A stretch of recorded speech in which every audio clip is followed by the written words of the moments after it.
Hello and welcome to Lockdown and Live. Today I will be taking you through a beginner's guide to yoga. Take one hand and place it on one of your knees. Take the other arm and we're just going to stretch it back behind us. Inhale, exhale. Empty your mind from any thoughts and concentrate on this present moment.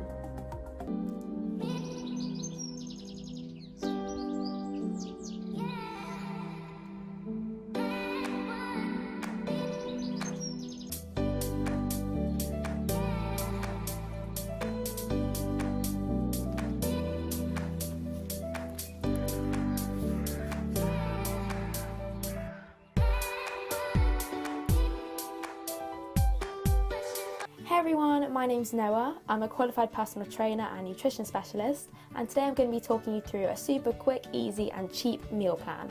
So, to begin, we're going to fill any container with between half a cup and a full cup of oats. So now we're going to add in around 2 spoons of yogurt. As I've said before, it's really up to you how much you want to add. I do like 2 big spoons. So far, we've got this. I know it's not the neatest, but it is so yummy, I promise you. The phone rings, another admission. This patient is COVID positive and on Optiflow, so we're going to need the side room.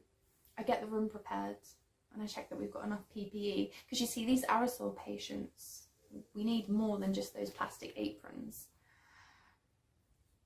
These patients can desaturate really quickly.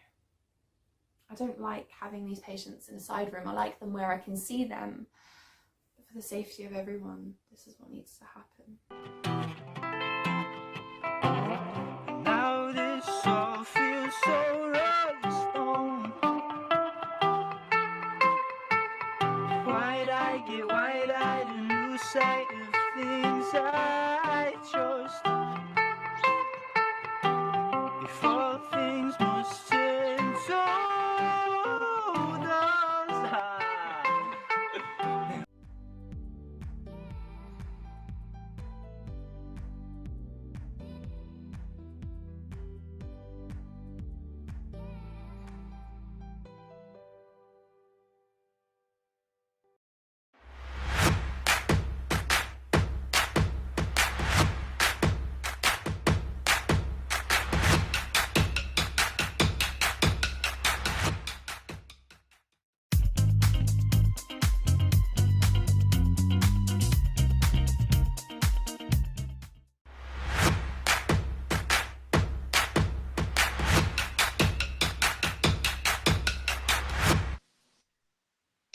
Hi guys, I just want to say thank you for joining me today. My name's Erin. I'll tell you my social medias at the end, so if you want to contact me, you can. But today I thought I would talk about some alternative holistic therapies. They are used specifically for mental illnesses. I personally use them for anxiety because I suffer with anxiety and I find them extremely useful.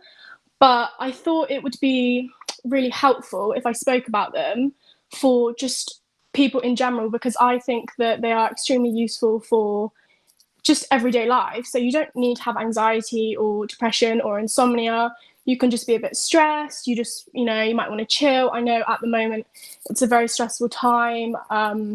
It's all new. We're trying to figure stuff out. We've got a lot of time on our hands.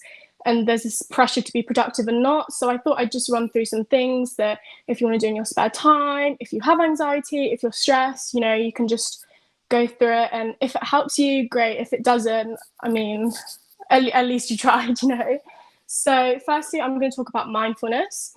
I'm then going to go on to talk about auditory therapy, specifically ASMR, and sum up with aromatherapy.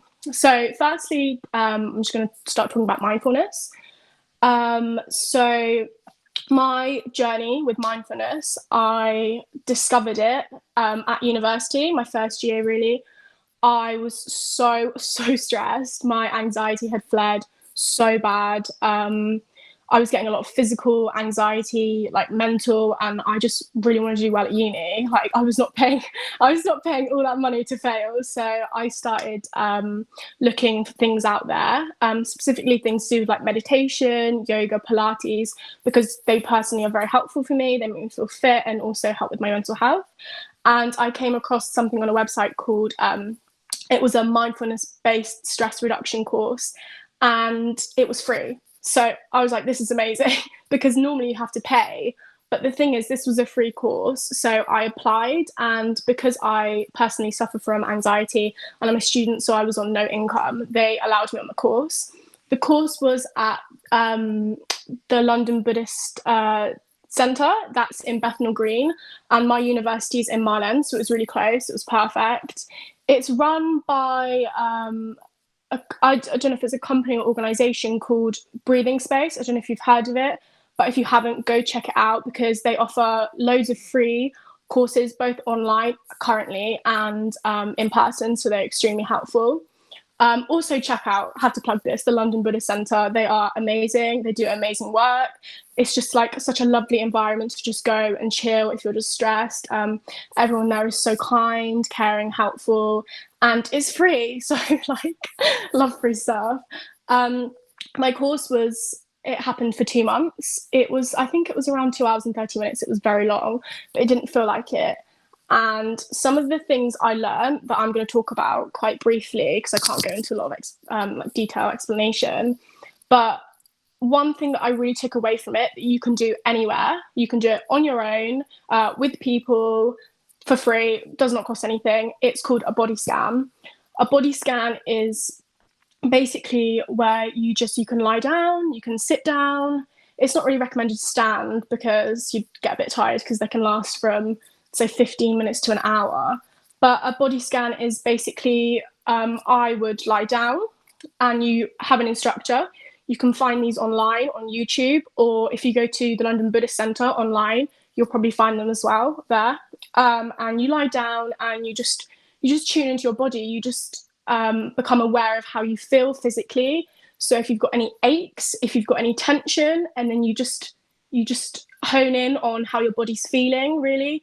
And no judgment. So you're just focusing on the body. And that's really helpful, because it helps you acknowledge how you're feeling without placing judgment, because it's really easy for us to feel in certain ways, and then we start this cycle. So for example, personally for me, with anxiety, I get stress in my shoulders, I get tension in my shoulders, my neck, and that causes tension headaches, and I get migraines as well, literally just from anxiety. You will be surprised the connection your feelings can do with your body. So if you are aching, it could possibly well be because the way you're feeling. So to tune into that is really helpful, and just being aware of how you feel helps you just accept it so much more. And I know I recommended this to loads of people, especially my dad, because my dad suffers with stress. And people are very skeptical at first. They're like, oh, this sounds ridiculous. How can that work? How can that with that? But as you continue to do it, you do it every day. It really helps. It really, really helps. Personally, it has changed my whole perspective of everything. I was acknowledging my feelings without judgment, and I was able to turn towards difficult experiences and difficult feelings. And that's really, really important. If you don't take anything away from this podcast and you think I'm just like spouting rubbish, that's totally fine. But one thing I would really, really want you to remember is the fact that turning away from difficult experiences is not helpful. That's not my opinion. That's like research. We learn about that in CBT, cognitive behavioral therapy, also talking therapies. People, especially me, actually have. It's really easy, basically, to feel something and you're freaked out by the feeling and you bury it and you ignore it. But the thing is, that's there, and that feeling will then put pressure on your physical body. That's what causes tension, because you think, oh, I'm fine, but your body knows it's stressed. So you're like hunched, you're like, all crunched up, and that causes physical pain. So if you can do mindfulness, it will really, really help with with acknowledging the feelings that you're feeling, because it's just so easy for us to just hide and just like, no, it's fine, it's great, but it's not. So it really did help me turn towards difficult feelings, to just feel them non-judgmentally and prevent blocking of emotions as well. I just thought mindfulness was extremely helpful with the space I was in, and I noticed just from just tiny basic things such as just listening to my body and paying more attention to the world outside, because I would walk to the Buddhist center and I would be on my phone, I would be texting, I'd be listening to music. I would not look up at all. I would always be just like on my phone, like not even only crossing roads I would look up really. And they taught us to just try and be more present, try and look at the nature, try and look at people, like not judgmentally, obviously, but just try and observe more and just be more present in life. And I started doing that. I would put my phone in my pocket. I would not touch it. I would walk there and I would notice so many things that I just wouldn't notice. So people, animals, like birds, grass, sunshine, and you just really actually start, like it's quite sad, but you start like living. And I think technology is great in certain ways, but I think it has really dissociated us from just like actually enjoying really simple things that don't cost anything, such as just enjoying the sunshine or nature. And that might sound really corny, but you will be incredibly surprised by how uplifted your mood is if you spend more time in the outside, if you spend more time around animals. Animals can be so amazing for anxiety, depression, loads of other mental illnesses, or even if you're just stressed. And that all comes under mindfulness, because it's just about being more present and being more in tune with your body and just connecting with everything, with the world, with yourself, and all of that. Because I just remember a couple of weeks after starting the course, my mood was, I was so sad before I started and I was so anxious all the time. I was sweating non-stop just from doing basic things. Just like walking, I would notice that I would walk really fast to places I needed to go to when I would leave in ample time, and yet I would still like walk so unnecessarily fast these places because I was so stressed. And even noticing that, I was like, whoa. And I was able to walk slower, be more in tune with what was going on around me. And I just felt so much happier because I just wasn't in my head. I was actually like being a part of the world. Whereas I think when you're sad or you're anxious, it is so easy to just go inside your head and stay there. And you don't necessarily realize it, but you walk along the road and you see something and then you don't think you're thinking about it, but like subliminally you are, and you make connections, and that causes like fear or anxiety or stress or things like that. So mindfulness is extremely helpful with that, just acknowledging how you feel really and being able to just accept it without judgment. Because every time I think something, I always have negative thoughts that are like non-stop. I don't know if that's just me or anyone else can relate to that, but mindfulness has really helped me try and stop being so judgmental with myself, with other people, just with the world in general. Because there is a difference between being aware and being like critical, but in a positive way, than there is to just being completely negative all the time. Because what I learned at my mindfulness course was you have these things called stories, and something happens and then you create a story from it, which is so insane. It is so irrational, but we do it. So for example, you're walking along the street, your friend's walking this way, across the road, you wave, they look at you, they don't wave back. Instantly you think, why didn't they wave back? Why didn't they wave back? Do they not like me? Have I done something? Are they not speaking to me? Why aren't they speaking to me? Or is it could just simply be they have not seen you? But I'm so bad at that. I do that. I used to do that all the time. I still do it to some extent, I'm not gonna lie. But I have completely reined it in. So so I think mindfulness is extremely helpful in that. And I'm currently doing a breathing space course. It's called Kindness Behavior Training course. It's online currently. It's every Thursday. It's free. It's totally free. It's basically the one I did before, but obviously it's available online now during these times that are quite difficult, and it's open to anyone.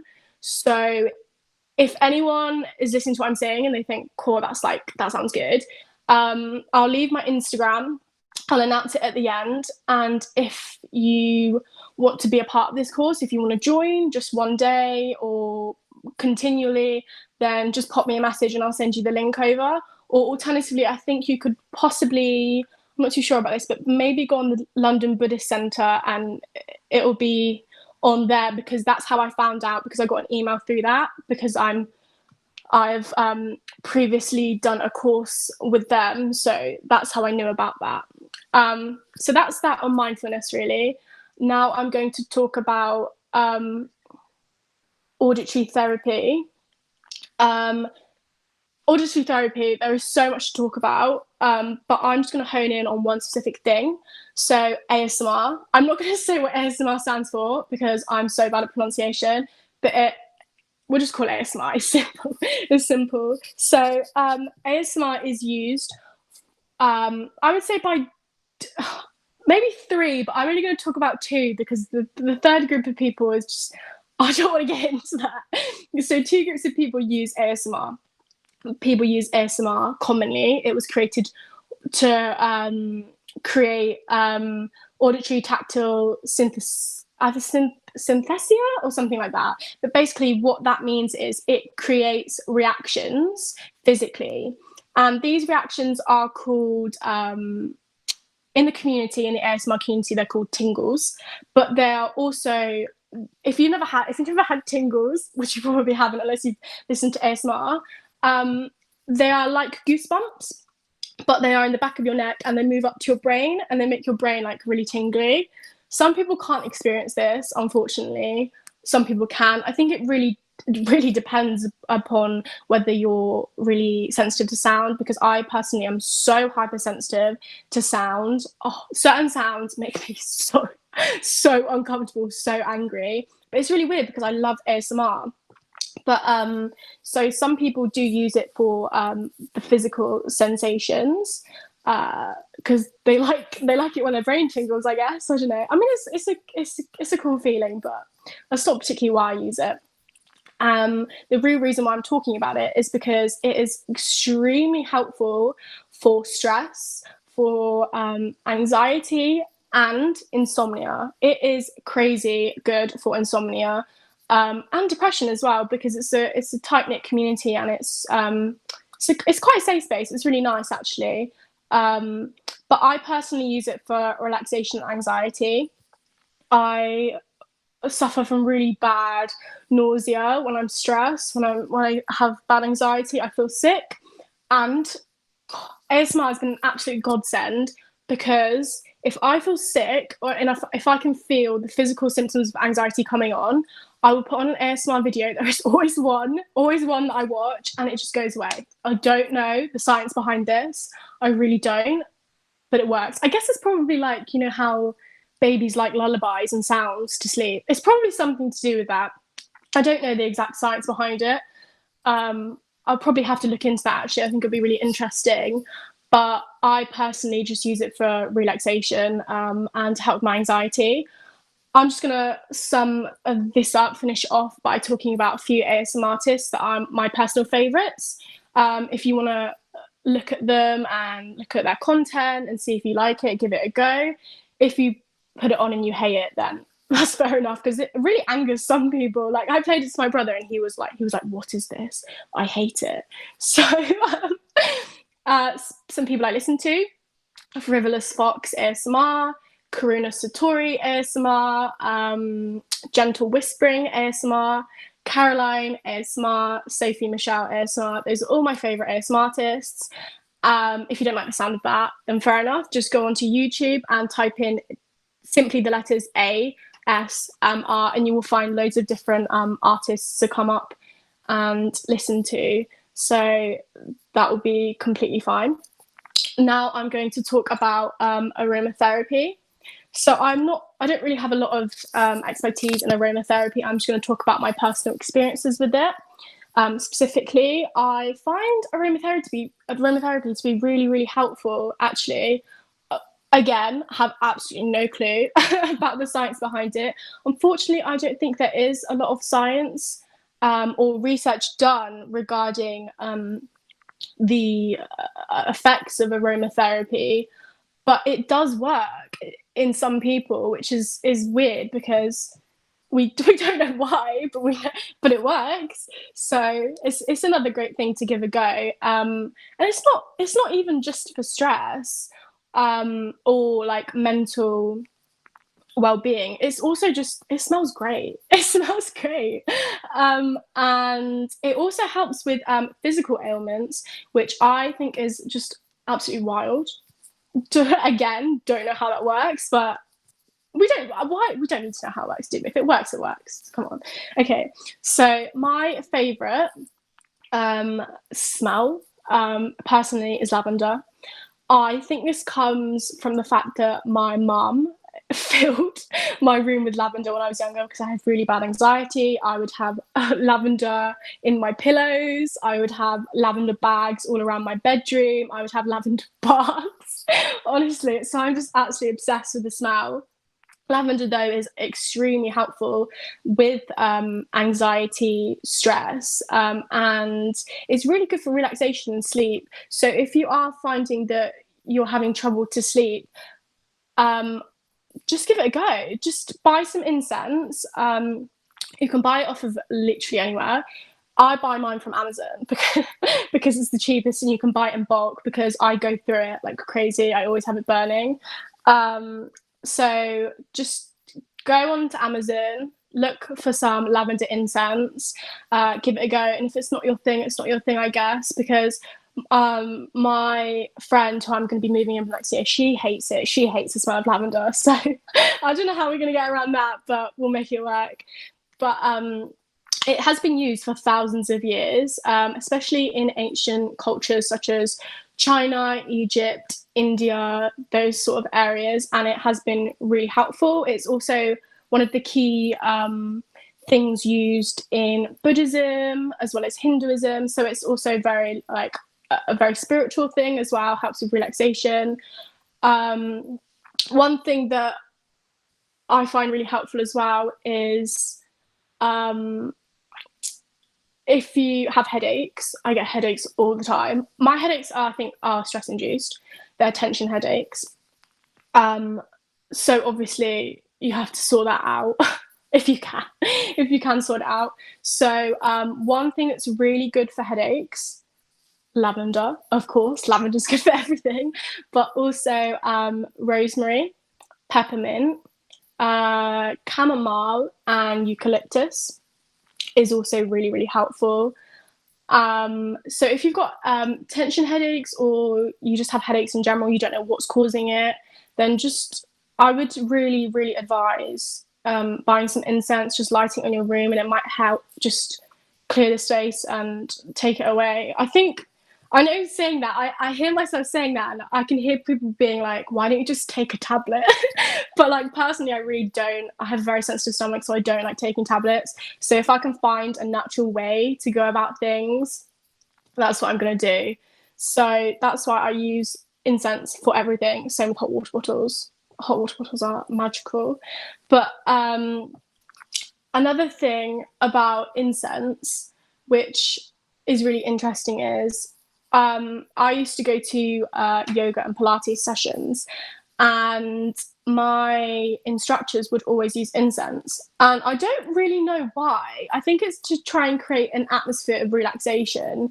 But I just found that my workouts were always more fulfilling, both mentally and physically, when I would be smelling incense. But I think maybe that possibly could just be me, because I've just become extremely used to it now, and it's just part of my everyday. Like, I don't think I'd go a day without smelling incense, because I'm just obsessed with it. I'm not gonna lie.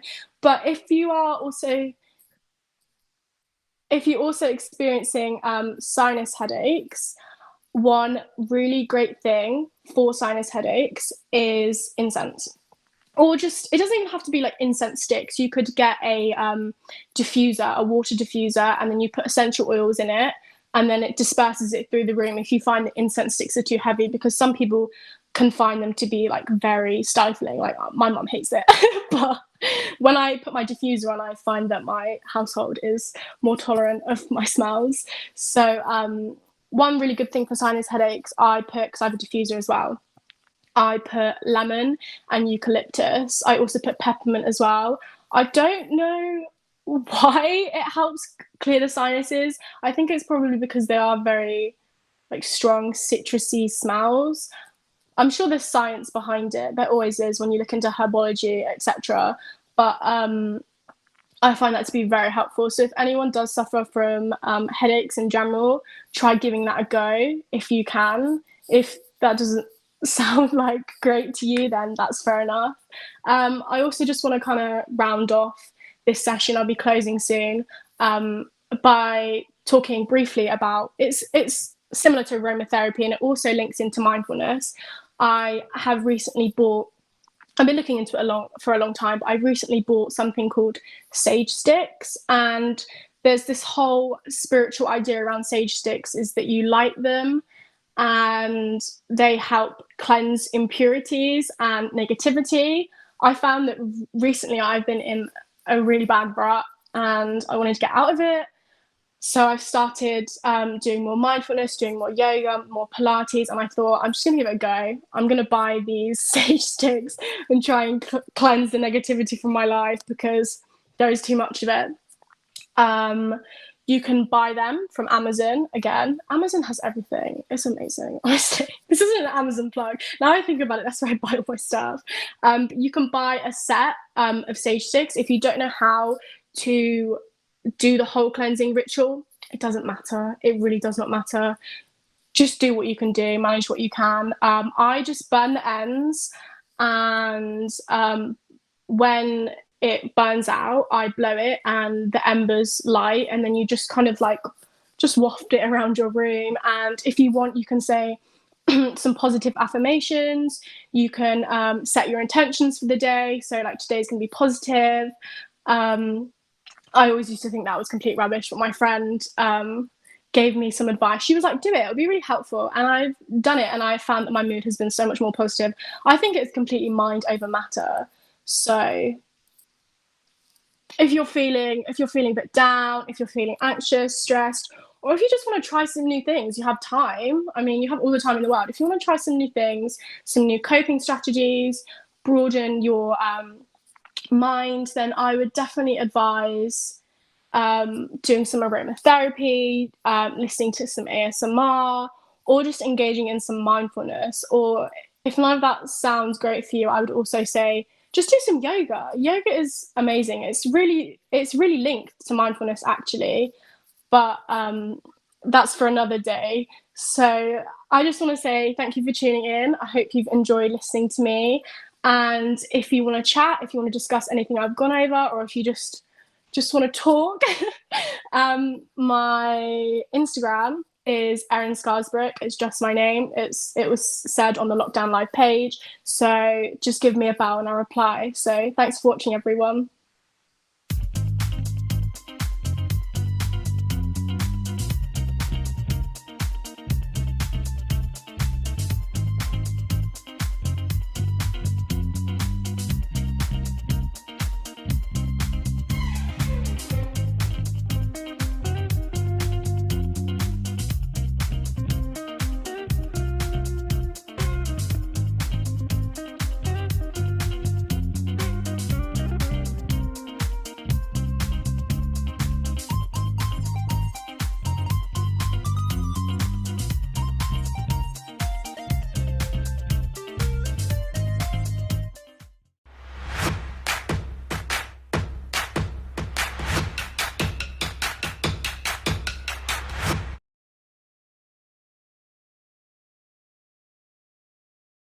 Hey, I'm Robin Richford. I'm a TV and radio presenter, and welcome to me kitchen.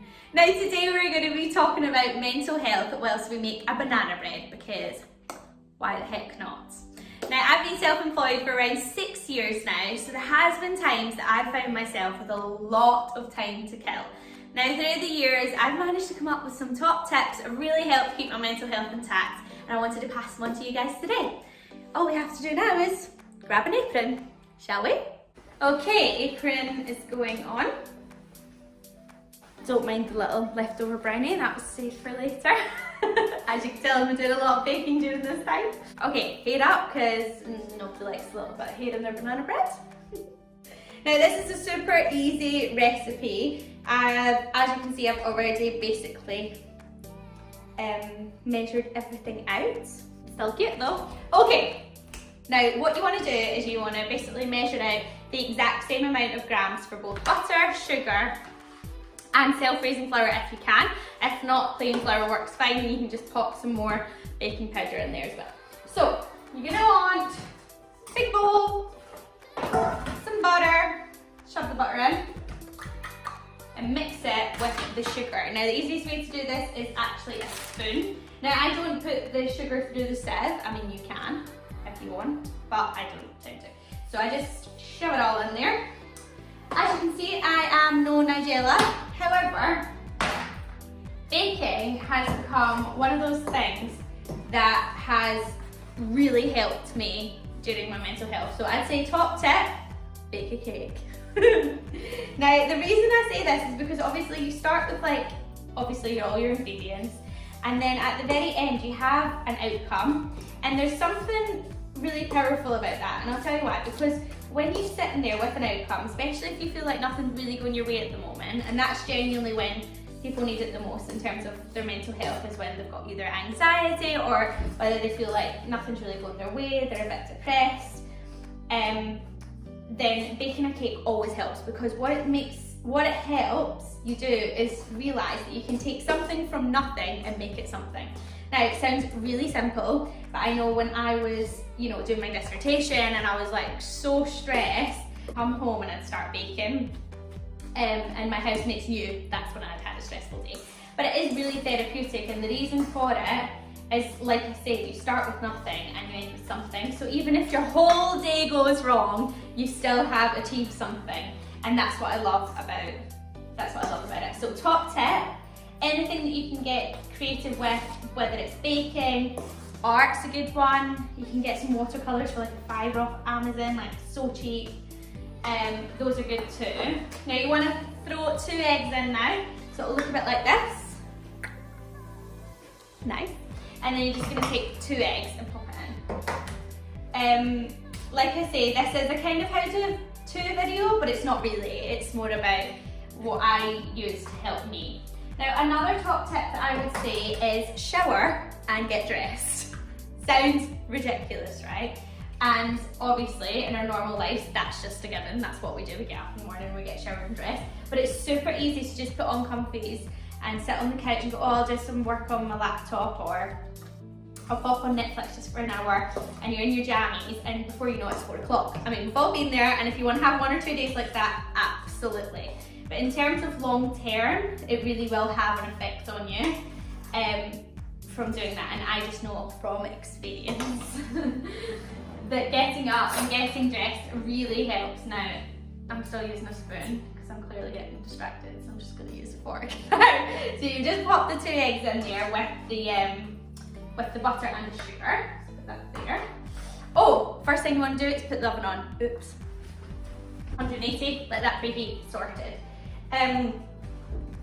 Where was it? Yes, so showering and getting dressed sounds like a very small thing, and it's like, how can it have a huge impact? But it really does, because it gets you started for the day. And also as well, days that you're not feeling very good, even if you are showered and dressed, you feel like, life ain't too bad. Also stops you being super lazy, like, oh, I can't bother going to the shops because I mean I'll have to get dressed, Obviously only for essentials. Thank you, Bojo. So you just want to take the 140 flour, you can sieve it through. Sieve it through. You don't want to sieve it all through, you just want to take about half. And then pop that there for now. And then you just want to mix it all in there. Give it a shake. If you have a whisk, even better. I do have one, but obviously super noisy. Yeah, so I would say top tip number 1 is get creative, and another top tip, get showered and dressed in the morning. Now the next one is work out. Work out. I'm not a fan of working out personally. I like to exercise. I love dancing. Used to be a dancer. And I also love riding my bike. I love anything that's kind of like an activity. So I love sports and that sort of thing. But I'm not a huge fan of actual exercise, whatever that means. So whatever kind of exercise you do enjoy, make sure you do that. Don't just think, oh, I need to get those, you know, hashtag summer bod. Now we're gonna put in some baking powder. This really helps it rise, so you wanna do that. Just 1 tablespoon of baking powder. Just pop that in there like so. And then what you want to do is basically fold in the rest of the flour. That's what they call it. How lovely, how civilized. Whoever thought that I would be doing a baking video? Not me, that's for sure. So yeah, whatever exercise it is that makes you happy, do that. I think as well, like when you're not feeling yourself and when your mental health isn't as great, the last thing you want to do is exercise. The last thing you want to do is shower and get ready. The last thing you want to do is make a cake. Like, it just all feels very overwhelming. And it all just feels like everyone's on Instagram and everyone's on, you know, Twitter or whatever. And they're all doing these really productive things and you're thinking, oh my gosh, I can't even get out of my bed in the morning. So if you are at that stage where you're feeling like really tough, and that's cool if you are, because this is a really tough time. Heck, I felt like that even when we were going through a global pandemic, so hello. So if you are feeling like that, I would say a top tip would be set your alarm in the morning, and just get out of bed. Just get out of bed, and even if you get out of bed and you move from the bed to the sofa, and you don't have the energy or the willingness to do anything other than that, that's cool. But I would say just set the alarm and get out of the bed, and one step at a time, you'll slowly but surely start to take the measures that you're gonna need to take. Because the thing is, right, when you've got bad mental health in that moment, it feels like the worst thing ever. But it won't just pass on its own. So sometimes it does, but a lot of the time it doesn't. What a lot of the time you have to do is take action, and action makes you feel better. Not overwhelming action, not a whole 20-page to-do list, or even like baking a cake if that's way too much, then cool, don't do it, you know? Top tip number 3 is to get some form of exercise in, and make sure it's something you actually enjoy. There's just no point in torturing yourself for no reason. Like, life's tough enough at the minute, you know? Back to the banana bread. You've mixed all that together. So now should look like this. This consistency is quite good. Lovely. Now we're gonna take our bananas. Now as you can see, ain't nobody wanna eat those bananas. You wanna make sure your bananas are really, really ripe. Now what I tend to do is when the bananas are going off, when they're in the fruit bowl and they're kind of going off and they're going a bit minging, just pop them in the top drawer of my freezer, and then that way you can just use them at a later date. So that's exactly what I've done here, which is why they are so dark. So I just took them out this morning to defrost them. They just look disgusting. It looks so bad. Oh. So you want to just pop that in there. Lovely. I bet you there are bakers like the Great British Bake Off and like people that are like proper bakers that are like cringing right now. But I'm not gonna lie, it tastes so good. So here we are. There we go. Pop that in there. Lovely. And you thought your life was bad. And then we just want to mix them all in there.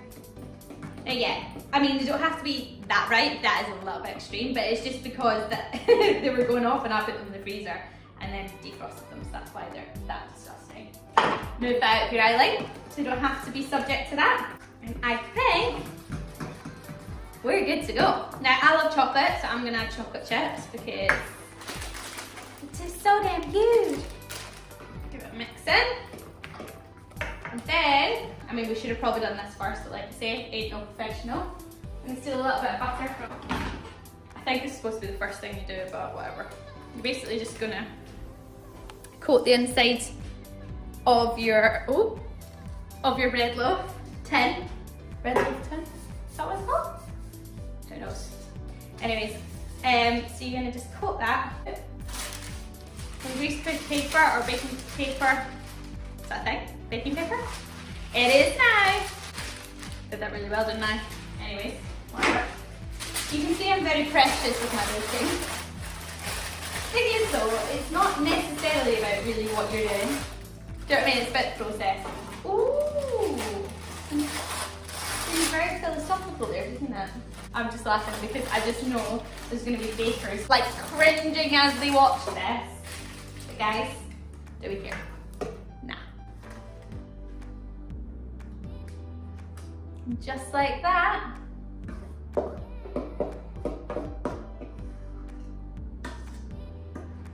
We've got a banana bread. Now, I'm not going to lie. I'm not going to do a blue Peter on you and show you one I made earlier, so we're just going to have to wait for it to cook, okay? But because of the magic of television, the best bit about baking, I'm having a little taste of the mixture after. Last and final tip, look after your environment. If your environment is super messy, you don't particularly like it, you've got all these clothes that you never want to wear, but your cupboards are just full of them, which mine were, it will affect your mental health without even realising, because every time you go into that drawer to get your socks and you have a look and you think, oh, I need to do that, oh, I need to do this, I need to do that, it starts to overwhelm your brain, and that's why you end up having anxiety attacks and why you end up not feeling yourself, and it's because you're overwhelmed, and those aspects will be contributing towards it. So do yourself a favour, just start with one drawer, just start with one shelf, just start with one part of the room, just start with one jumper that you get rid of. But yeah, try and cleanse your, God, that sounds so pretentious. Try and look after where you live, because it will make such a difference to how you feel. When lockdown first started, we redid the whole room to try, don't get me wrong, we didn't spend lots of money, we didn't have lots of money, so we basically just got rid of all the stuff that we no longer need, and it really gives you that boost. It makes it a lovely space to be in, and it really helps your mood, and it calms you right down. So that is my last and final tip. So while you guys wait, I'm gonna tidy this lot up.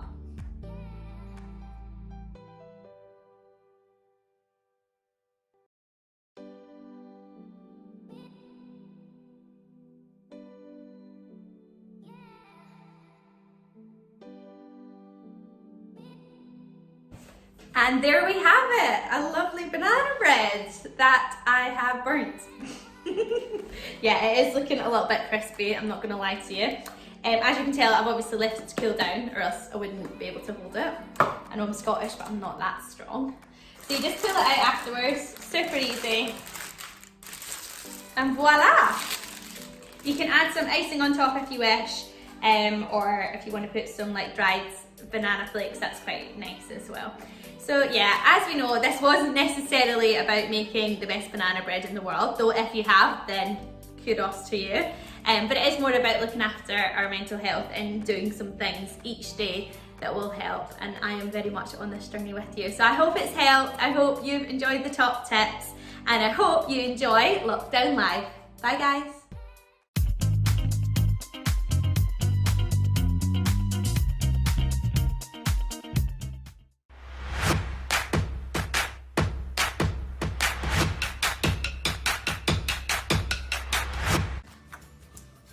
Pins, these clip things, which are really handy, measuring tape, and scissors, and obviously your fabric.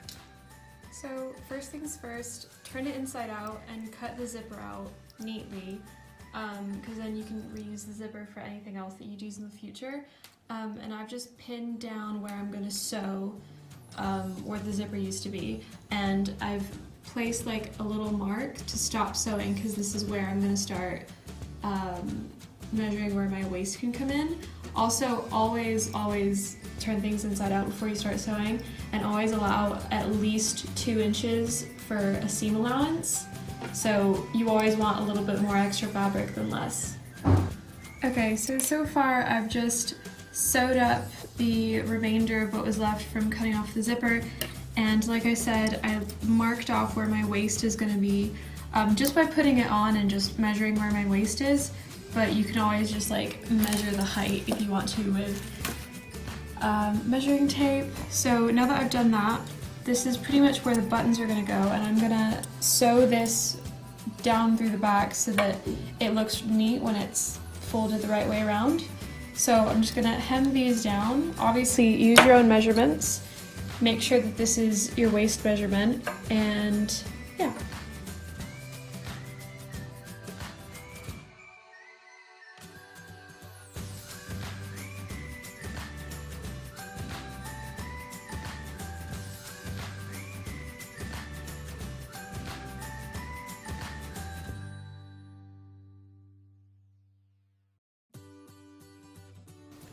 I just wanted to show everyone how to do this specific type of stitching because it doesn't take much precision, but it looks really neat when you do it, and when you flip it on the other side it doesn't look as neat, but that's fine because this would be the outside.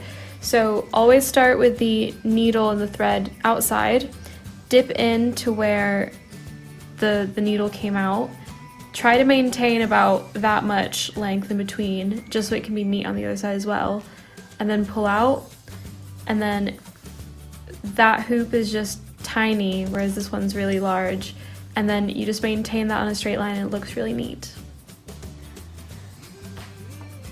So I've just finished hemming. This was the hem that was created, so we just kind of neatly folded everything in just so it doesn't look too rough. So that's all folded. Now what we're gonna do is we're gonna fold everything that we've just hemmed inside the skirt to create a structure for the waist. So that's happening. Now this is an exact measure for my waist. If you don't know how to measure your waist, literally just grab measuring tape, go around where you'd normally have your waistline, and try and get it as accurate as possible depending on how tight you like your clothing. And also always keep in mind that your hips also need to be measured, so you can't sew something to your waist without considering the fact that your hips have to go through it first. So if you have bigger hips, which most people will, take that into consideration. The good thing about upcycling is that most of the time the structure of the clothes that you have kind of already takes that into consideration because you might have already bought it, but it's always good to keep that in mind when you start to sew like trousers and skirts and stuff. So now I've clipped where the inseam needs to go. I'm just gonna sew along where the lines already are for the skirt that already existed when I bought it. Just over here, it's gonna go vertically, and then I'm gonna turn it back around because now we gotta do the buttons.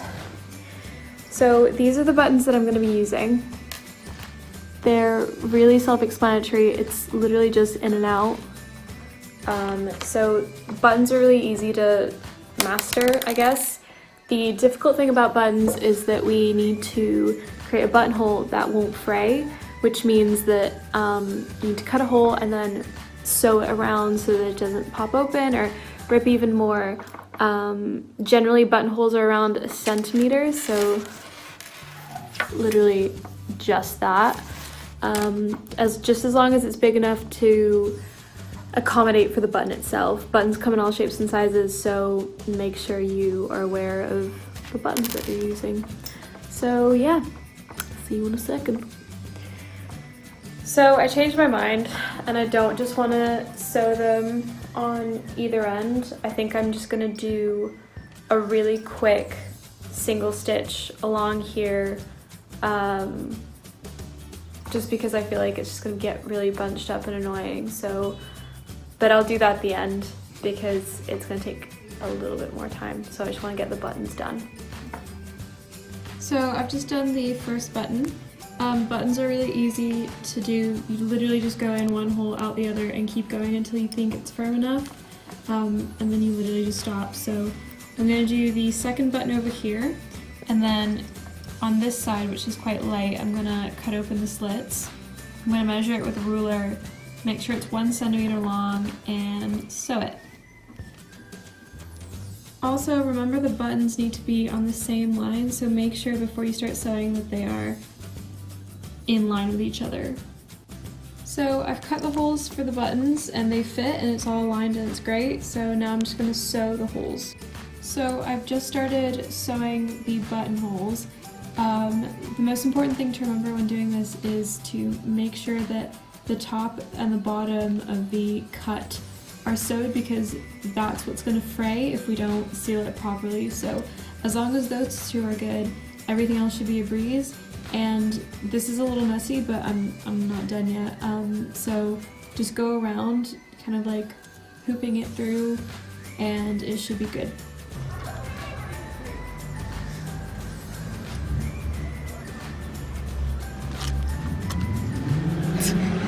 That's it.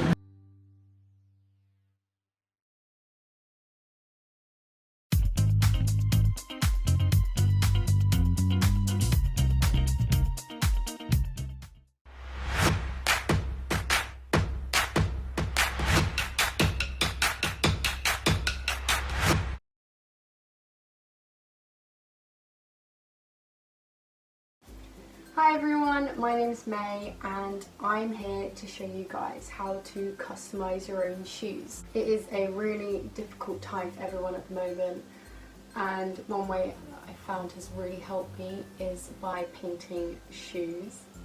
Sounds a bit weird, but luckily I've actually been able to make a bit of a living out of it.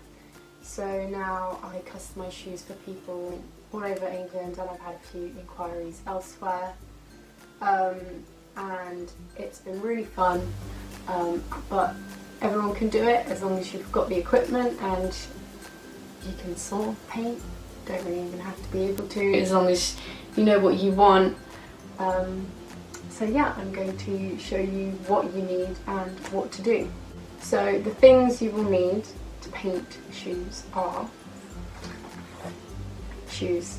I recommend shoes that are like made out of leather, so Air Forces, Jordans, anything that's got that leathery material, because the paints that I use are Angelus leather acrylic paints.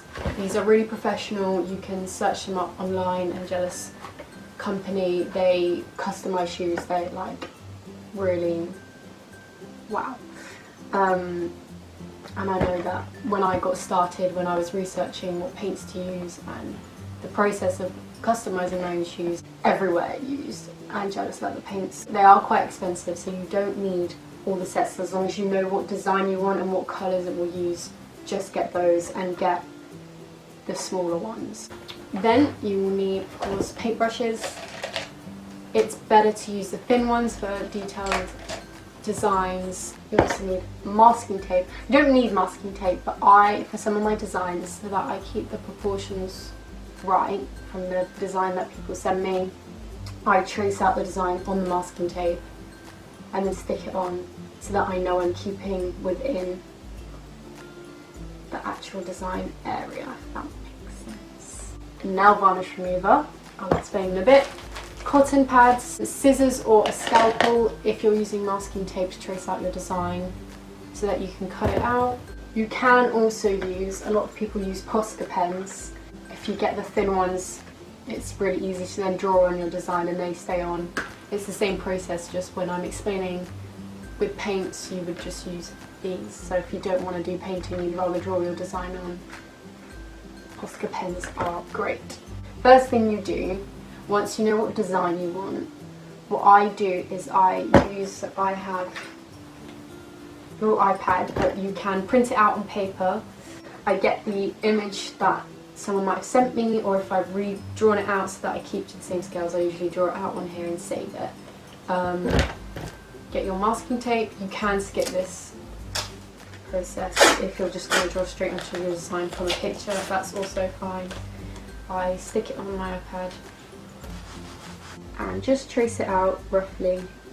It might take you a few times if you're doing it this way, because you might find that when you put it on you want the design bigger or smaller, because what you don't want is to go over the fabric areas, so these bits of the shoe. And I'd stay away from painting on the bottom bit. It should be fine, but you might find that the paint will crack and come off more easily as it's near the bottom, which is where obviously all the dirt and stuff is. Good. So once you have, I don't know if you can see that, but I've just traced a rough outline of a butterfly for this person's customs. Then using my scalpel or scissors, if you don't have a scalpel that's also fine, just I find the scalpels are much more precise. I just carefully trace around the pencil.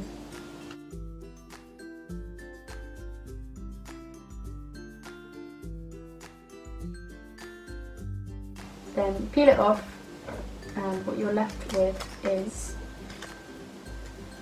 the stencil of your design. You get your shoe, and I usually do all my designs on the outside, because if you do them on the inside, people don't really tend to see them when you're walking. And then what I'm going to do is I place the stencil, I just test out where I think I want it to go, so I make sure that it fits and that I don't have to change the sizing or anything. So for this design she kind of wanted the butterfly. Can you see that? Yeah, around there. So once I know that that's okay, test it out on the shoe on this side, in the same area. Sometimes if I've got more than one design, like stencil used on the shoe, I take a picture for the next part, but this bit I can kind of see is only on this back bit of the shoe, so I don't need to. Yeah, then I take it off, put it to the side. The next bit is a little bit weird. A lot of people, I don't think, realise you have to do this part, but when the shoes are made, one of the last things they do to the shoes is they coat it with a protective layer that protects the leather from rain and stops the creasing from happening so quickly, etc, etc. But if you paint straight onto the shoe without taking this layer off, the paint will crack and all the designs won't last very long at all. So using the nail varnish remover, which the real thing in it is acetone, that's what gets rid of the layer, and your cotton pads, just quickly soak it in the acetone. Only in the area that you're designing, don't do the whole shoe because it's a waste of time, and also the rest of your shoe won't be protected. So just in the area, so in this back bit here where I'm designing, I get it and I just do circular motions just to get it off. It does take a bit of time depending on what your design is and how big it is, but it's definitely worth it if you want your designs to last. Make sure you really get in, if you're designing around the tick, scrunch up your cotton bud and really get into the bits closer to it, otherwise those bits will crack up.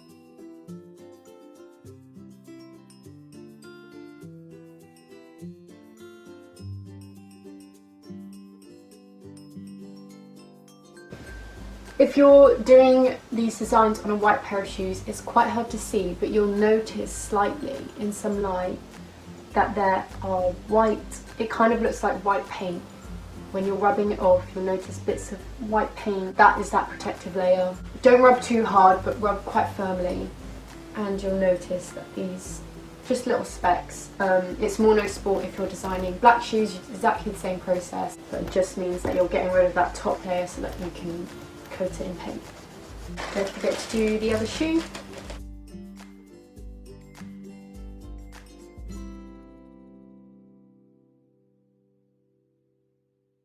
The next part to do is to paint the shoes. So for this design, my client only wants 2 butterflies, so one on each shoe near the back, in grey with black outline. So I only need black and white paints. I have paint palette, but you can use any kind of surface, like plasticky surface. If you're using paint, also make sure that you have some water. Just use another cotton pad to clean your brush after you soak it.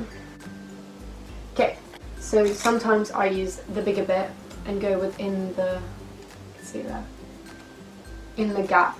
But I sometimes find it's harder to keep that neat, funnily enough. I think you can also use like thicker tape, but I only have masking tape, so it's harder to get a neat outline, so I prefer, if it's just a small one, to just go along the outside of this and then take it off and fill it in. I'm gonna put the butterfly, whatever your design is, stick it on.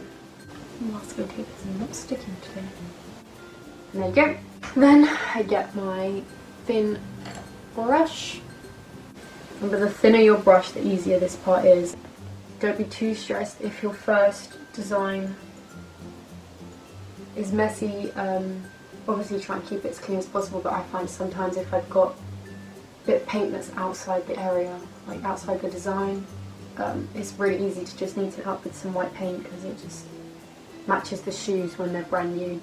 If you're designing on an older pair that are creased and not as clean, try and get them as clean as you can before you start painting on them. And try and avoid painting on creased areas because the paint will just crack even quicker than it usually would.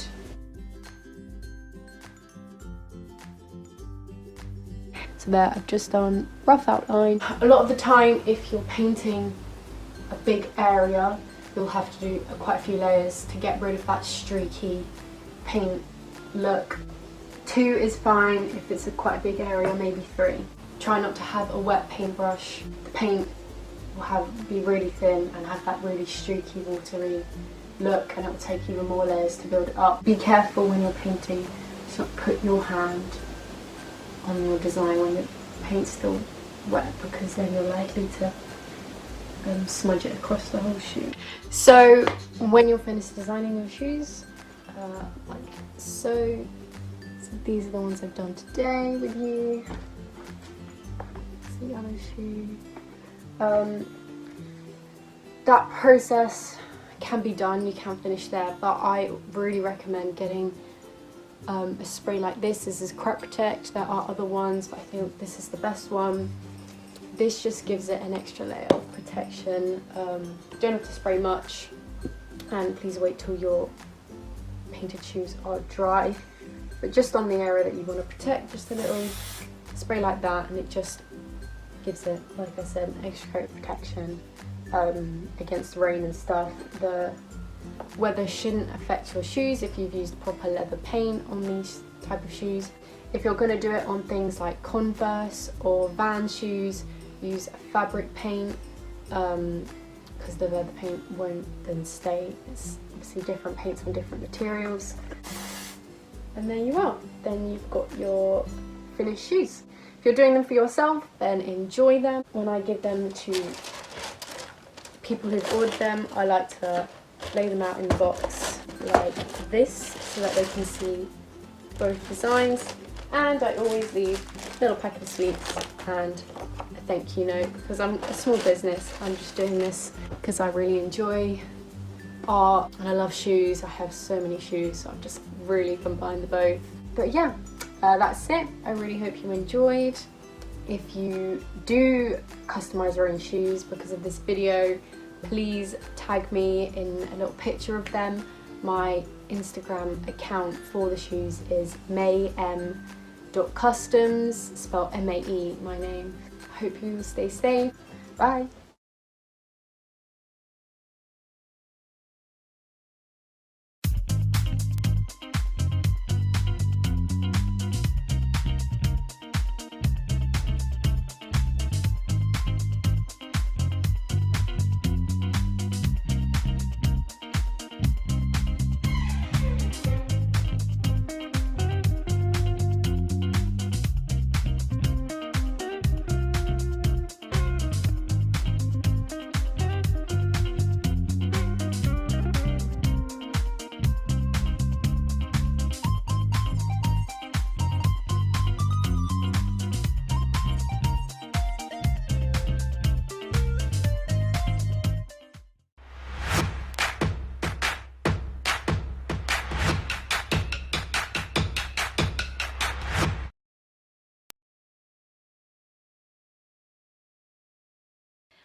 Hello, my name is Anna and I'm a jeweller from London. I have a small online jewellery business called This Story Jewellery, and the influence behind my brand is storytelling.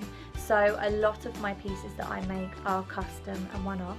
I focus on translating stories onto a piece of jewellery, so it means that I have the opportunity of creating special rings and pendants that have meaningful engravings on them. I hand make everything and I use a really ancient process called lost wax carving. This is where I carve everything from wax and then I get it sent off to a casting company who then cast it into sustainable metal. Once it comes back to me, I then finish it off and send it out to the customer. So it goes through 3 stages, but I'm going to show you a little bit today of how I make a pendant from wax.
So that was a very sped up video of how I make my best selling body pendant, and as you can see it is quite a lengthy process. It gets completely carved from wax, but that one is now ready for my casting company, who will cast it into recycled sterling silver, and then it comes back in a raw form like this one. I remove the sprue from it, give it a polish and a clean, and then it gets sent out to the customer. But yeah, thank you for taking the time to watch me make jewellery today.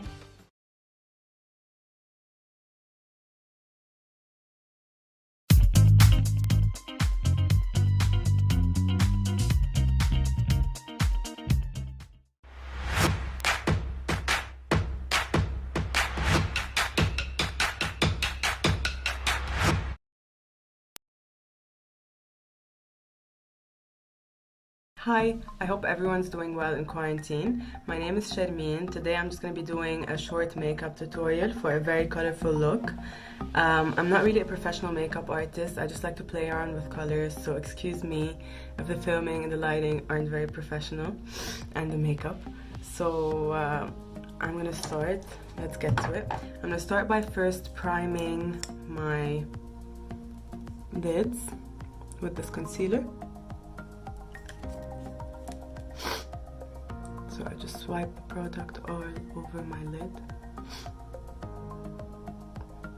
like this.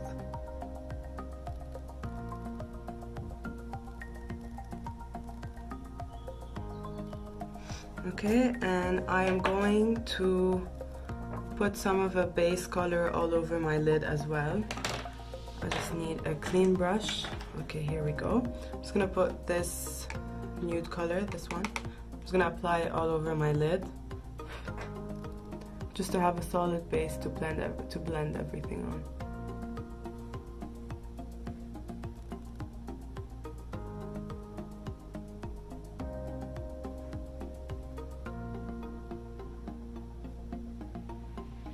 Okay, now on to the more colorful stuff. So I'm gonna start off by using this brush and applying some of this pink here on the outer corner of my eyes. And I just do it like this in circular motion.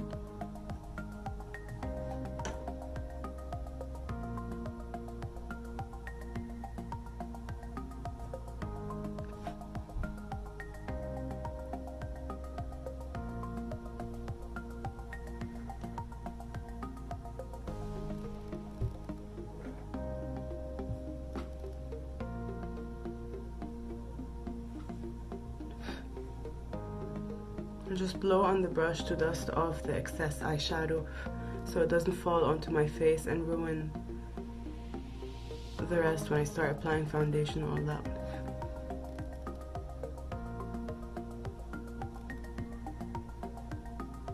Okay, so I think that's it for the pink for now. Now on the center of my lid, so over here, I'm gonna apply some of this green color.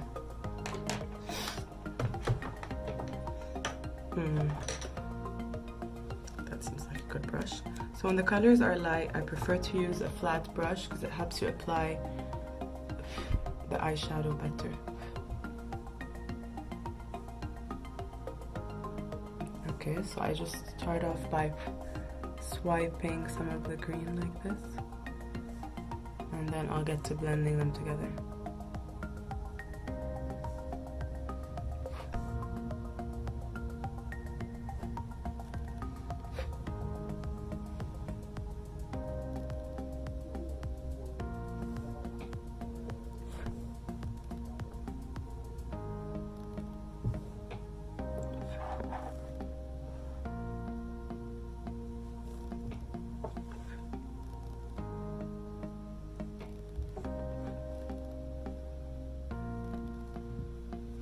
Okay, now for the blending, I'm just gonna take another brush because the one that has pink on it would just be too pink at this point, and put some green on it, like this, center of eye again, and then just try to blend them in with the pink in circular motion again.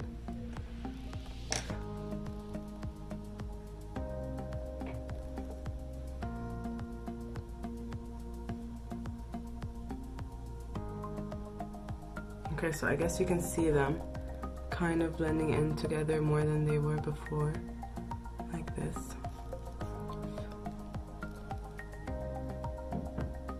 Okay, cool.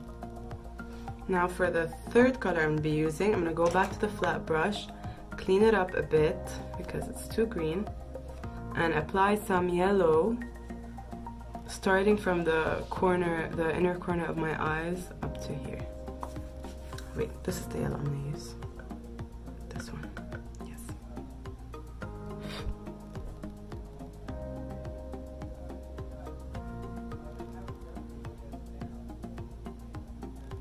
Ooh, the brush needs a bit of pruning. Something stuck on it. Okay, good.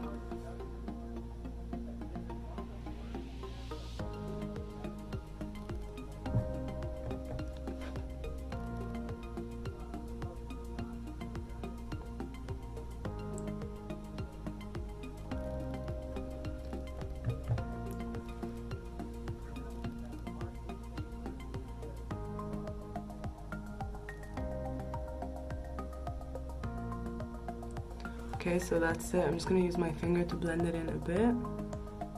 Okay, that's it for now. I'm gonna add a bit of green because I feel like the green part is a bit dead. So back to the green. And to give the green a bit of a kick, I'm gonna add some glittery green over the matte green. Not glittery, shimmery. This shimmery green. Just here with my finger. Yes. This way. Perfect. It just adds a bit of shimmer to the whole look and makes it nicer. Okay. Now before we continue the eyeshadow look, let's get to the rest of the face. I'm gonna start by applying foundation. I'm using this foundation. I'll add all the products to the caption so everyone knows what I'm using. I'm just gonna use this brush and apply the foundation all over.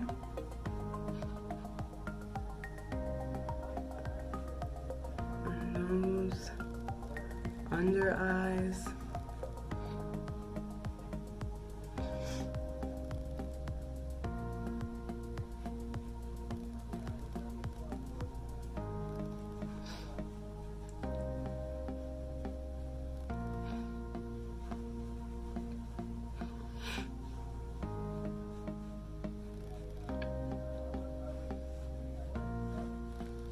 We apply a bit of foundation on the neck as well, just so the neck and the face blend in and don't look like they're two different shades. Forehead.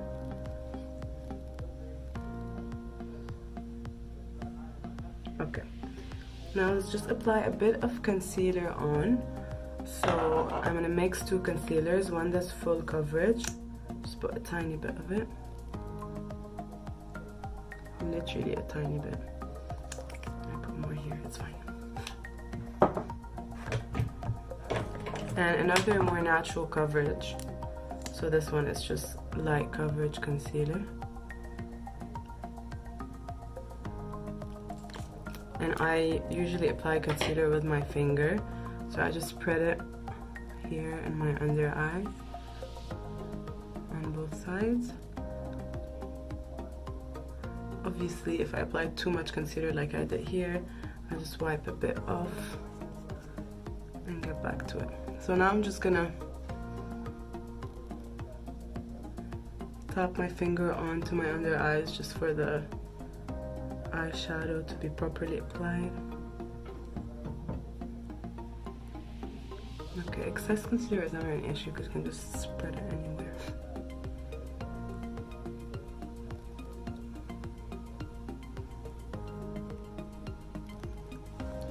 Okay, now I'm just gonna apply powder, foundation powder all over my face. It's a poreless powder. It just mattifies the face a bit and evens the skin tone.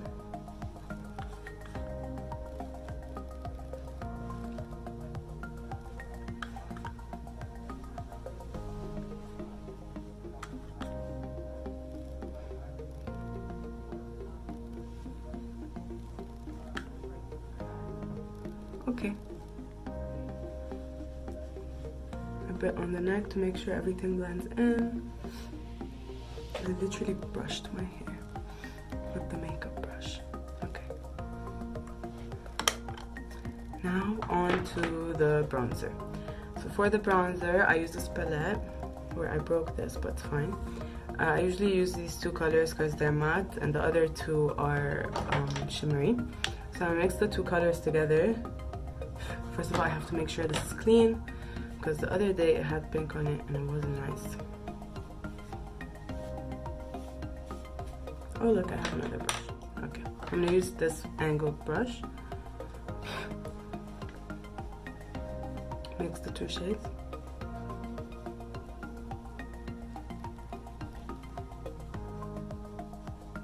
So I suck my face in so I can see the hollows of my cheeks properly.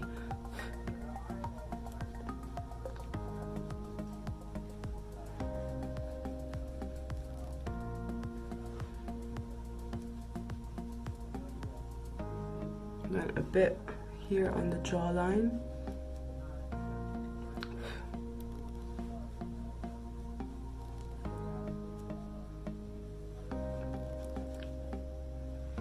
Okay, and back to the powder brush. Here is the powder brush to blend everything in properly. Here it is. Like this. Okay, perfect. Now I'm gonna add some highlighter. I have this Glow Milk that I love. I'm gonna add some on my cheekbones. Right here. My nose. Just the tip of my nose. Cupid's bow. And my chin. And with my finger as well. I like using my finger more than a sponge or brushes when I can, because I just feel like the finger is more reliable and it doesn't suck in any of the product. Because when you use a sponge, you basically have to buy twice the amount of liquid makeup that you already buy, because the sponge sucks everything in.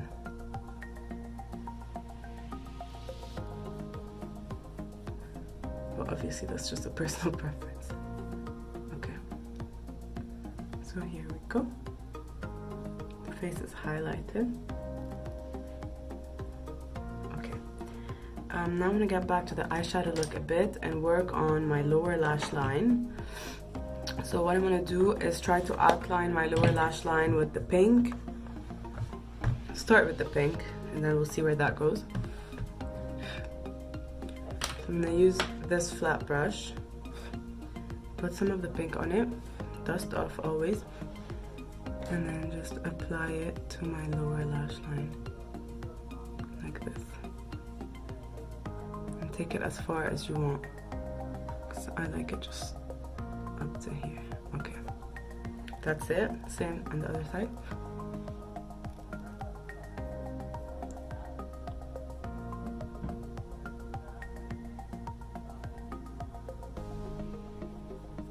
Okay, here we go. Now what we can do now is also sharpen the edges of the eyeshadow like this.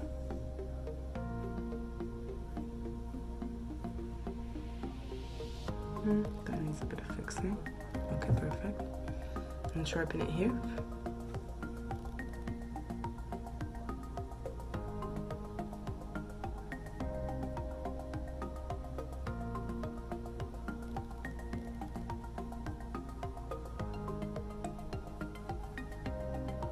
Okay, perfect. So now that that's done, let's move on to the brows. I'm just gonna brush my brows up with this gel.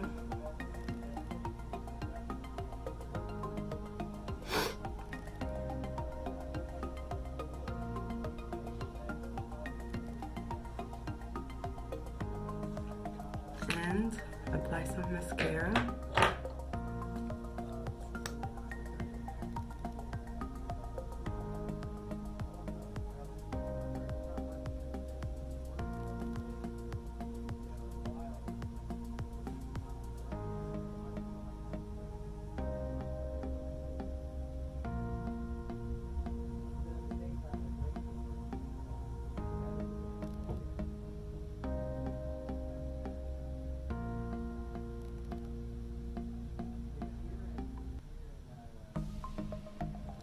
Okay, and the final step and final touch are the lips. I'm going to start by just applying a bit of lip balm and exfoliating my lips with an old toothbrush that I have. So I just brush my lips basically.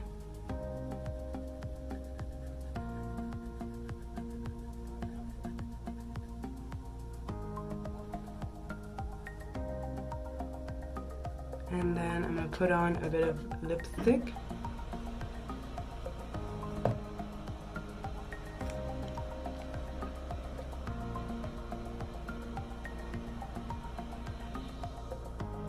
This is shade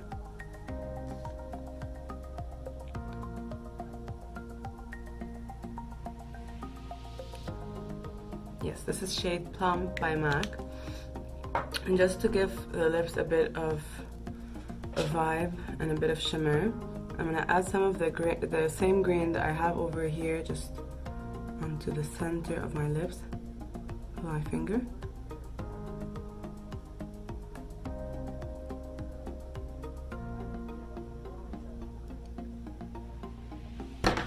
Oops. And that's it. That's the final look. I hope everyone who watched liked it, and thank you so much for watching.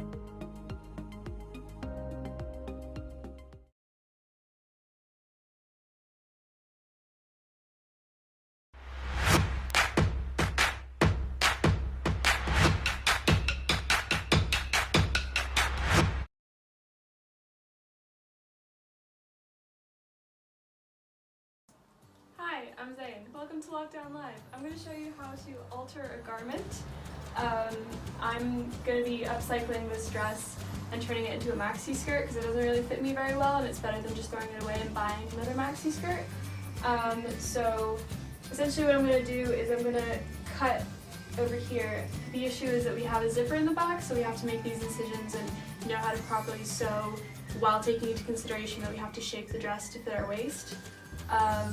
And I'm going to be closing it off with some buttons, but I don't have any cool buttons, so I'm going to be using another old piece of clothing that I don't wear very often and using the buttons that are on there because they're a lot cooler, and I'm going to be replacing these buttons with an older set of buttons that I have that I don't like. That's going to be fine. So yeah, basically you just need some basic maths and basic sewing skills to do this. It's not very difficult, you just need patience. So yeah, cut. So the things that you're going to need are needles, thread, pins, these clip things, which are really handy, measuring tape, and scissors, and obviously your fabric. So first things first, turn it inside out and cut the zipper out neatly, because then you can reuse the zipper for anything else that you'd use in the future. And I've just pinned down where I'm going to sew where the zipper used to be, and I've placed like a little mark to stop sewing because this is where I'm going to start measuring where my waist can come in. Also, always turn things inside out before you start sewing, and always allow at least 2 inches for a seam allowance. So you always want a little bit more extra fabric than less.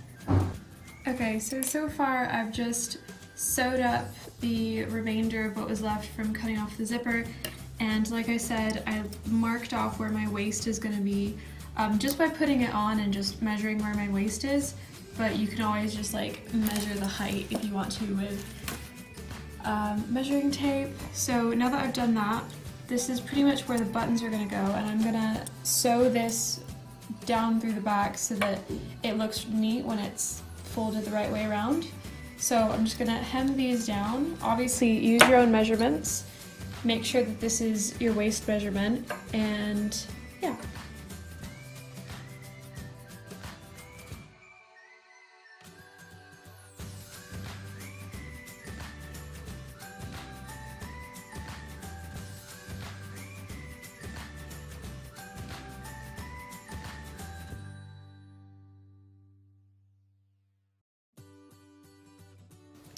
I just wanted to show everyone how to do this specific type of stitching because it doesn't take much precision, but it looks really neat when you do it, and when you flip it on the other side it doesn't look as neat, but that's fine because this would be the outside. So always start with the needle and the thread outside, dip in to where the needle came out, try to maintain about that much length in between just so it can be neat on the other side as well, and then pull out, and then that hoop is just tiny, whereas this one's really large, and then you just maintain that on a straight line and it looks really neat. So I've just finished hemming. This was the hem that was created, so we just kind of neatly folded everything in just so it doesn't look too rough. So that's all folded. Now what we're going to do is we're going to fold everything that we've just hemmed inside the skirt to create a structure for the waist. So that's happening. Now this is an exact measure for my waist. If you don't know how to measure your waist, literally just grab measuring tape, go around where you'd normally have your waistline and try and get it as accurate as possible depending on how tight you like your clothing. And also always keep in mind that your hips also need to be measured, so you can't sew something to your waist without considering the fact that your hips have to go through it first. So if you have bigger hips, which most people will, take that into consideration. The good thing about upcycling is that most of the time the structure of the clothes that you have kind of already takes that into consideration because you might have already bought it, but it's always good to keep that in mind when you start to sew like trousers and skirts and stuff. So now I've clipped where the inseam needs to go. I'm just gonna sew along where the lines already are for the skirt that already existed when I bought it. Just over here, it's gonna go vertically. And then I'm gonna turn it back around because now we gotta do the buttons. So these are the buttons that I'm gonna be using. They're really self-explanatory. It's literally just in and out. So buttons are really easy to master, I guess. The difficult thing about buttons is that we need to create a buttonhole that won't fray, which means that you need to cut a hole and then sew it around so that it doesn't pop open or rip even more. Generally buttonholes are around 1 centimeter, so literally just that. Just as long as it's big enough to accommodate for the button itself. Buttons come in all shapes and sizes, so make sure you are aware of the buttons that you're using. So yeah, see you in a second. So I changed my mind and I don't just want to sew them on either end. I think I'm just going to do a really quick single stitch along here, just because I feel like it's just going to get really bunched up and annoying. So, but I'll do that at the end because it's going to take a little bit more time. So I just want to get the buttons done. So I've just done the first button.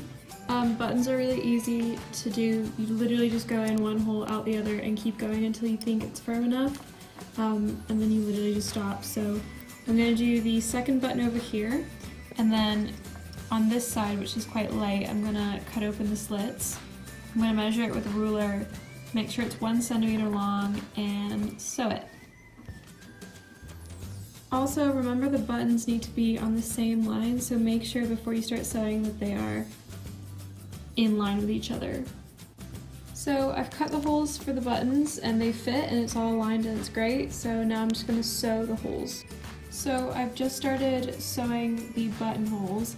The most important thing to remember when doing this is to make sure that the top and the bottom of the cut are sewed, because that's what's going to fray if we don't seal it properly. So as long as those two are good, everything else should be a breeze. And this is a little messy, but I'm not done yet. So just go around kind of like hooping it through and it should be good.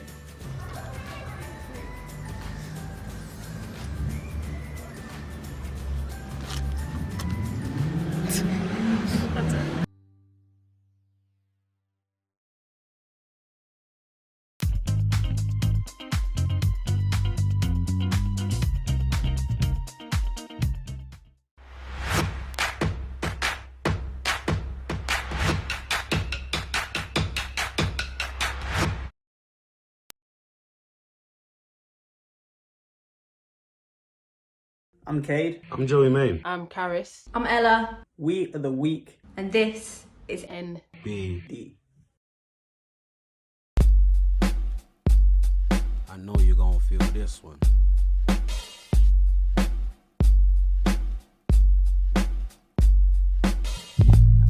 Alright. Clap your hands. Better stomp your feet. Move around to the beat. Yeah, clap your hands. Go and stomp your feet. Just boogie. Well, alright. Never been done before like a man standing on ceilings and mountains. is searching for meaning. My cranium full of schemes. Aim for the stars and galaxies. Trying to be part of the constellation almost entirely. Lucky me now they're eyeing me, watching me closely. Man in the mirror be my main opponent. Vision is 2020, I've been waiting for this moment. Looking backwards in time, I sat in the back of the back. And now I relax, passing the baton like it's never been. Say it's never. Nah, I say it's never been. It's never been done before. Say it's never been done before. Say it's never been. No, I say it's never. No, it's never been. It's never been done before. Say it's never been done before. Say it's never been. Say it's never. No, it's never been.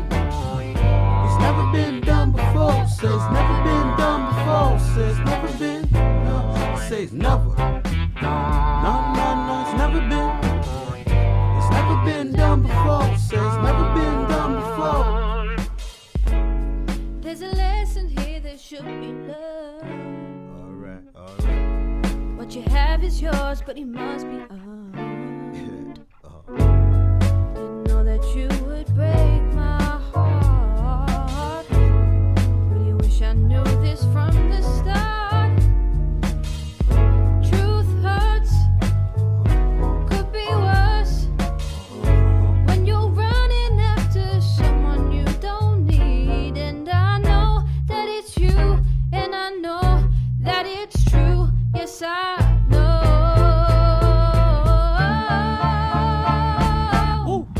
I say it's never. I say it's never been. It's never been done before. Say it's never been done before. Say it's never been. No, I say it's never. No, it's never been. It's never been done before. Say it's never been done before. Say it's never been. Alright. It's that part of the song we gon' mellow it right down. Check it out. This right here, never been done. See the vibe, never been done. Never been done. Never been done. Never been done.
Hi, I'm Margarita Helen. This first song is an original called Nothing Is Real.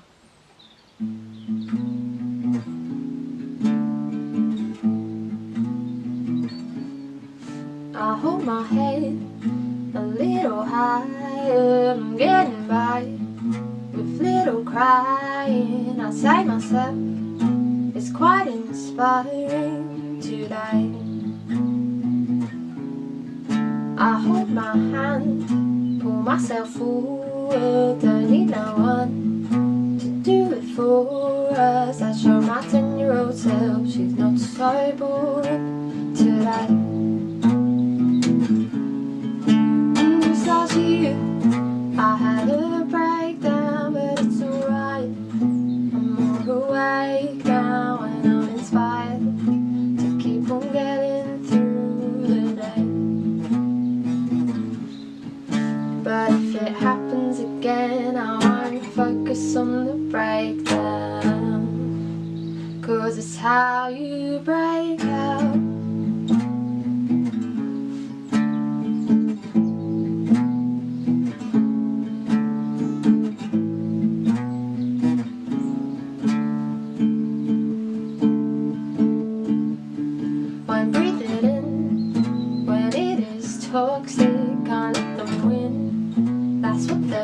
wanting. Certain days I feel like giving in again. I take my time, won't let them rush me, 'cause it is mine. Although they judge me when I'm tired, pick up my 6-string friend again.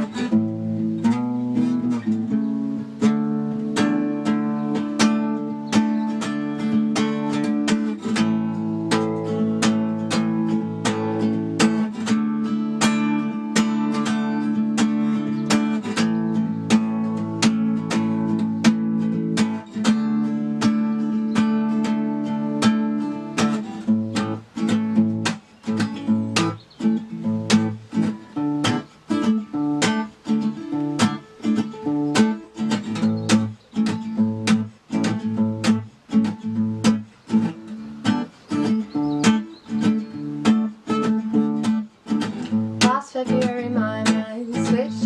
I realised that nothing has meaning. I realised that nothing is real, nothing is real, nothing is real. Last February my views have changed. A bit of hope to anxiety and pain. I realised that nothing is real, nothing is real, nothing is real. Last February my mind switched. I realised that nothing has meaning. I realised that nothing is real, nothing is real, nothing is real. February my views have changed. A bit of hope to anxiety and blame. I realize that nothing is real, nothing is real, nothing is real. Nothing is real. Nothing is real. Nothing is real.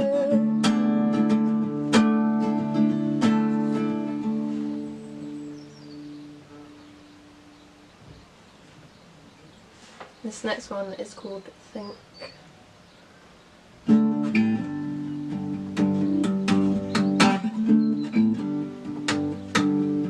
It's kind of funny, I actually saw this coming, and I was worried you would take it the wrong way. Look who was right. I'm hugging my pride tightly, on the verge of crying, yeah. It's good to be open, but I don't think you thought this through. Now all this is gonna do is make me wanna hold back from hanging out.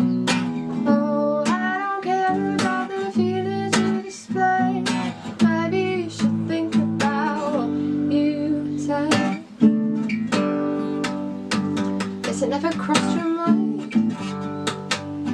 I was simply being nice. Nothing different when you're part.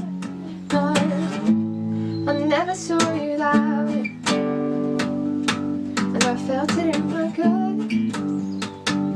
I always knew to brush it over, as well as all the judging eyes,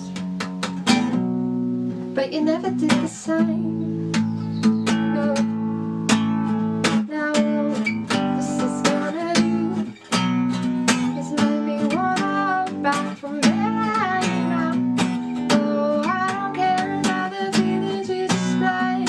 Maybe you should think about what you say.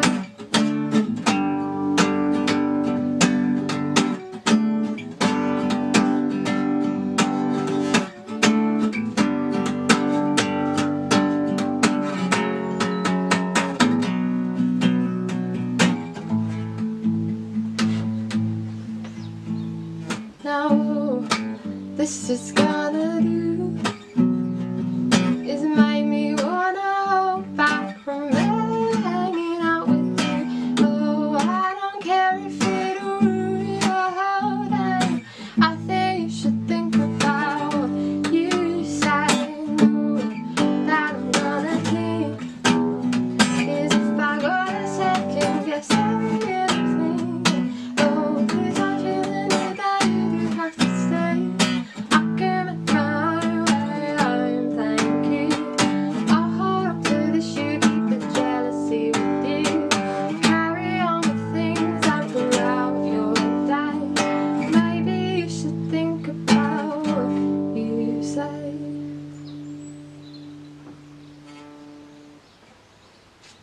Okay, this next one is a cover, and hopefully you know it.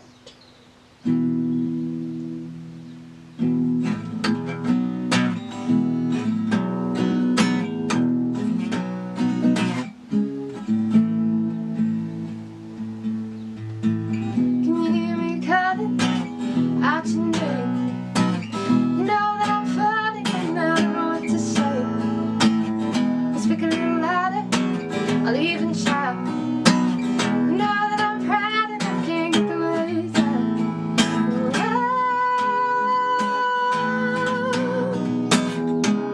I wanna be with you everywhere.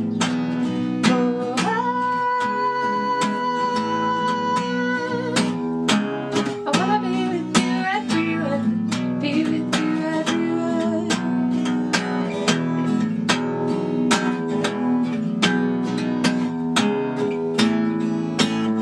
Something's happening in me. My friends say I'm acting peculiar. Come along, baby, you better make a stop. You better make it soon before you break my heart.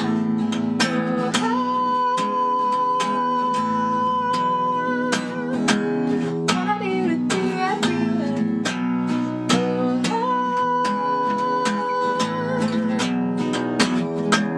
Wanna be with you everywhere, be with you everywhere.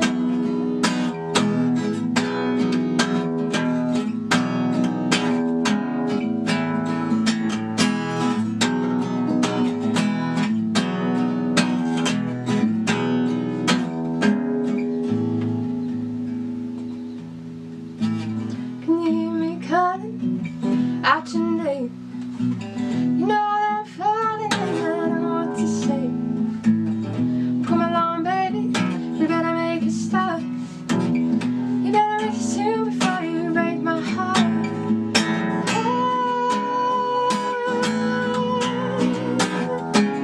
Wanna be with you everywhere.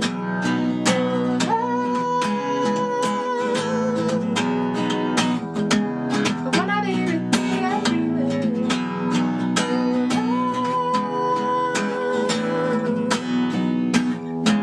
I wanna be with you everywhere. I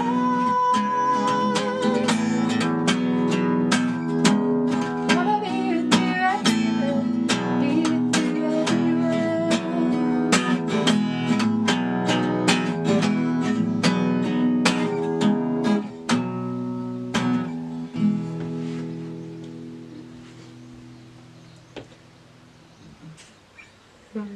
Okay, I'm going to do a song I've not played before, but it's on my EP, and it's called Wound Up.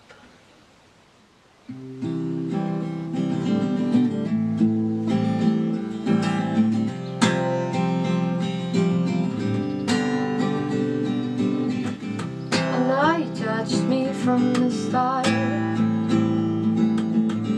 I kinda liked the honesty. I miss you when we were apart.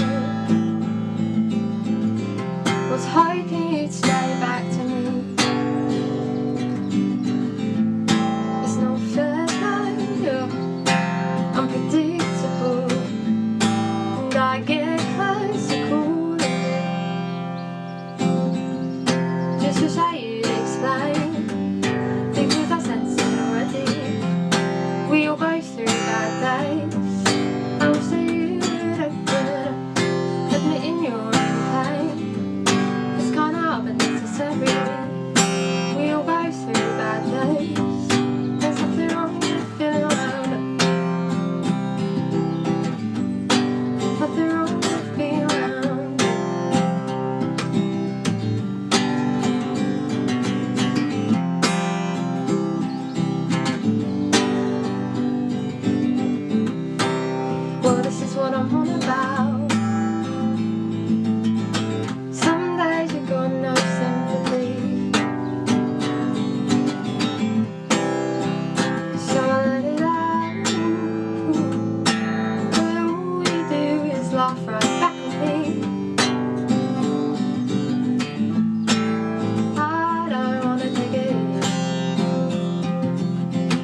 listen. I'm just trying to help you. Oh, listen.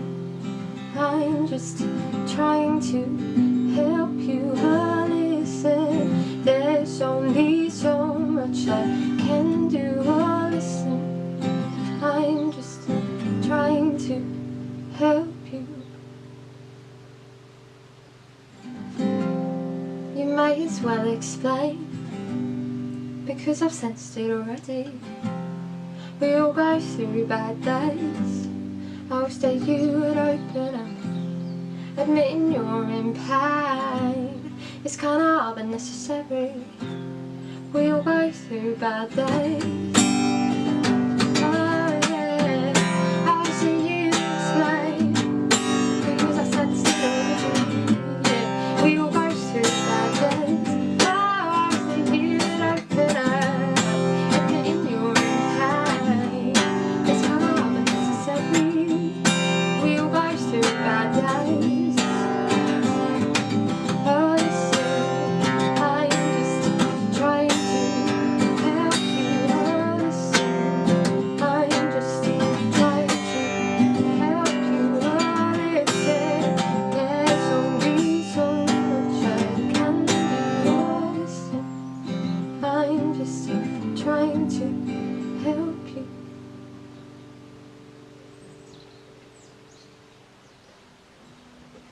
Okay, this is gonna be my last song, and it's called Bedbound. Thanks for watching.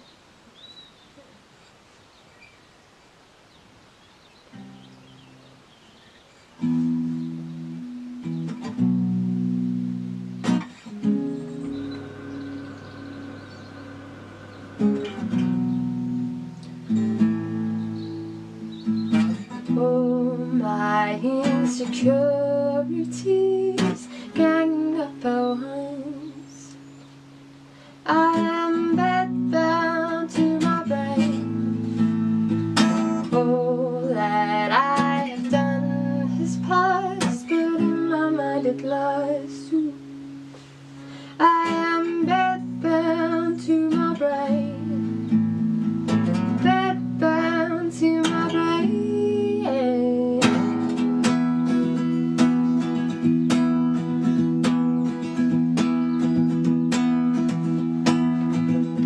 And I've had your left hand of my past, where you touched to make these memories last. I'd rather your left hand of my past.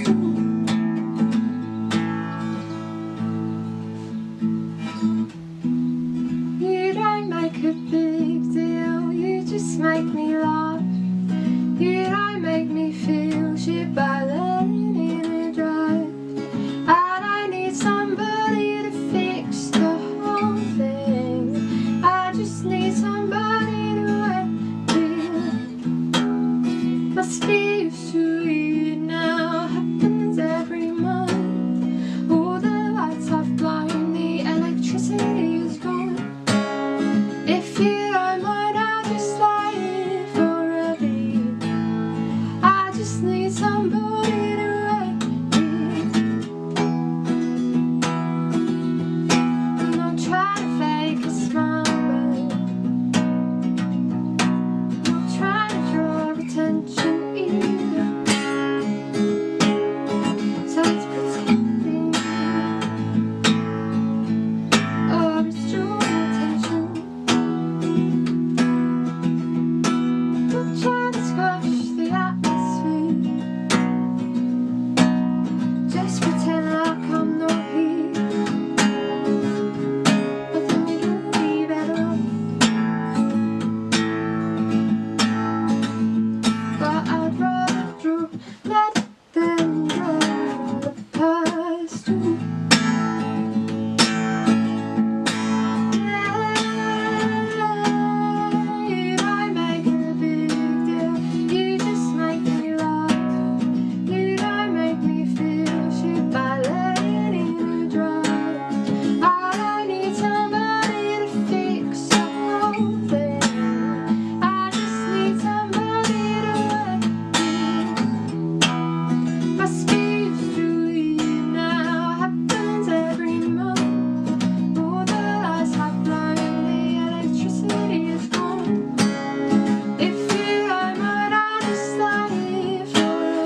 big deal. You make me laugh. You don't make me feel shit at all. And I need somebody to fix me. I just need somebody to write me. Must be used to it now. It happens every month. All the lights have blown, the electricity is gone. If you don't mind, I'll just lie here for a bit. I just need somebody to write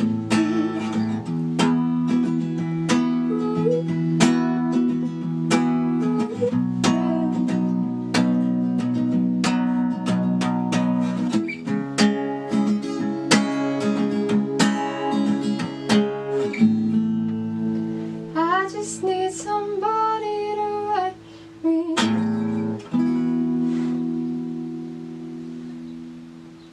Thanks for watching.